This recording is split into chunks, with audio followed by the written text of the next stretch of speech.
ایک مرتبہ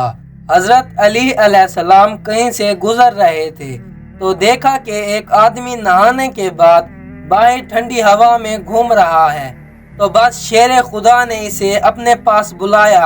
اور فرمایا، اے اللہ کے بندے، رات کو نہانا بہت فائدہ مند ہے اور بیماریوں کو دور کر دیتا ہے، لیکن نہانے کے بعد اپنے جسم کو خشک کیے بغیر باہر نہ نکلا کرو، کیونکہ اس میں سردی اور گرمی مل جاتی ہے جس کی وجہ سے انسان بیمار ہو جاتا ہے۔ حضرت علی علیہ السلام نے فرمایا، جو بندہ نہانے یا غسل کرنے کے بعد اپنے جسم اور بالوں کو اچھی طرح سے کپڑے سے خشک کرتا ہے تو گویا وہ گناہوں سے دور رہتا ہے اور ایسا لگتا ہے کہ اس کے پچھلے گناہ معاف کر دیے گئے ہوں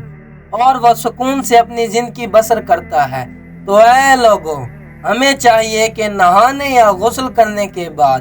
اپنے جسم اور بالوں کو اچھی طرح خشک کر لیں، کیونکہ یہی چھوٹی عادات ہی انسان کو کامیابی اور کامیابی کی طرف لے جاتی ہیں۔ اگر آپ کو ویڈیو پسند آئی تو ویڈیو کو لائک کر دیں اور کمنٹ کریں۔ اگر مزید ایسی ویڈیوز دیکھنے کے آپ خواہش مند ہیں تو ہمارے چینل اسلامک انفو اسٹوڈیو کو سبسکرائب کر دیں تاکہ آنے والی مزید ویڈیوز آپ تک آسانی سے پہنچ سکیں۔